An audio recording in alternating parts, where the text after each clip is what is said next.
In this video, I'll take you to see the mysterious iron pins deeply embedded in buildings across the United States. Let's count them. 1, 2, 3, 4, 5, 6, 7, 8, 9. What exactly are these deep pins? Let's find out. My voice isn't in great shape today, but my spirit's strong, so I'll read it for you anyway. And today, if anyone wants to support my Money Monster channel, you can help out by donating through this QR code. And this income will go toward encouraging my team to make even more fun videos. And it also motivates me to cover news that is, well, deep, entertaining, and just the way everyone likes it. Thank you so much, everyone. If anyone isn't able to support us, that's totally fine. Just hit like, share, subscribe, or leave a comment. We read every single comment. Thank you. See you next time. Now, let's keep moving forward. The iron pins driven deep into the buildings of the United States, 9 distinct iron pins for 9 consecutive quarters, represent the accounting losses of banks throughout the entire United States. The word loss here, when it comes to accounting, if you're an accountant, it kind of sounds a bit spooky, almost like a ghost story, because an accounting loss means it has not yet actually materialized into a real loss yet, right? It's not a realized loss. It's like a ghost. If you aren't afraid, it can't haunt you. But not yet here doesn't mean it's true or not.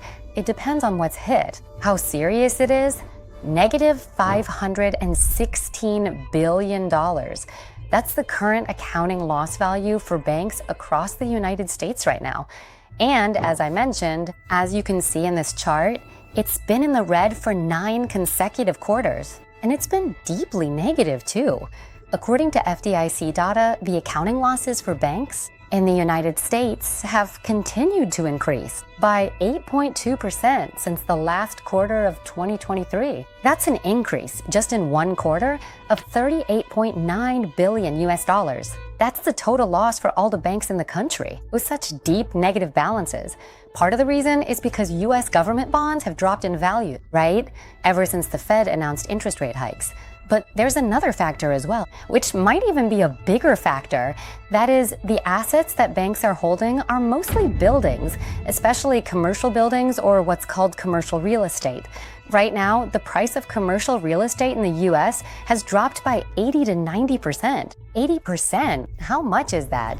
Producer, please put up some beautiful images of American cities. In big cities like these, packed with skyscrapers, but most of them were built with loans. And who provides those loans? Who else but the banks, right?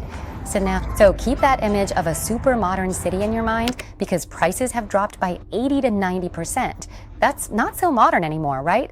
The value of real estate, especially office buildings in the United States, has plummeted altogether to a negative 550,000, 17 billion US dollars. That's the amount the value has dropped since 2019, up to 2023. For example, take the Broadway office building, a landmark in Manhattan. Blackstone once bought this building for 650 million US dollars. But now the building has been foreclosed and sold off for only 140 million US dollars. And that's actually not that bad. The price dropped, but not as much as others. It's only down to a third of its value because other buildings have lost even more. Some buildings have lost 90% of their value. For example, a Chicago building sold for 22 million, but now it's only 2 million. Another worth 38 million is now just 4 million. The value of these buildings has gone so far into the negative that this kind of loss is like driving an iron stake right into the building. Who does it hit? It hits the heart of the banking industry, and it hits hard because now everyone knows that the economy of the United States is built on the foundation of loans. Loans are like blood. Where does that blood come from? The ones who provide the blood are the bank, which are like the heart that pumps blood out. If the banks die, there's no one left to pump blood into the economy. That means the economy collapses. Another asset that has suffered heavy accounting losses is US government bonds, especially since the Fed started raising rates. The interest rate went up as high as 5.5%. US government bonds, well, their prices just crashed, right? That's also part of what caused the banks, like SVB, Silvergate, and others to collapse last year. And people were worried that, hey, if the Fed doesn't lower interest rates, then more banks might fail. But luckily, it turned out okay. Because now the Fed has clearly signaled its intentions, right? That, yeah, they'll definitely cut interest rates in September. Some people say, well, if the Fed is going to cut rates, then the negative balance on the book because of US government bonds will get better. Yeah, it'll get better. Definitely will. But will it get better in time? Because having assets in the red on the books for this long has already caused a lot of damage. The important thing is, the Fed's interest rate cut in September, how much will it actually cut? At most, it'll be 0.25 or 0.5%, right? So it might only drop to just below 0.5%, that's all. Still at 5%, that's still not a low interest rate. But anyway, technically, it could help improve the negative accounting figures. Whether it happens in time or not, I don't know. But like I said, right? That the negative accounting figures have already caused serious damage. The damage I'm talking about is debt, which UBS says is commercial real estate debt. And the amount of commercial real estate debt in the system is as high as $5.7 trillion US dollars. Half of that is held by American banks. But what's even worse than the sheer size of that $5.7 trillion in debt is the debt that's coming due. Right now, there's commercial real estate debt, mortgage debt coming due totaling as much as $650 billion US dollars. This is broken down into multifamily residential buildings with a debt that needs to be repaid amounting to $160 billion US dollars. For office buildings, the debt coming due is also significant. $210 billion US dollars. For hotel buildings, the debt that needs to be repaid is $110 billion US dollars. Will they be able to pay it off in time? This is all because of repeated misfortunes. It's been one blow after another, starting from the COVID period, which hit hard and people left offices. Companies cut staff and many stopped commuting. So office demand decreased. But since then, COVID ended, the economy still hasn't recovered, it hasn't bounced back, and people are still working from home anyway. Office buildings are basically not in demand. Besides the lower demand, the buildings themselves are getting old. No one is building shiny, new, modern ones anymore. It's been a long time. There are very few new buildings. Most are old. That's why the prices of these old buildings, with no one wanting them, have crashed by 80 or 90%, just like I mentioned earlier.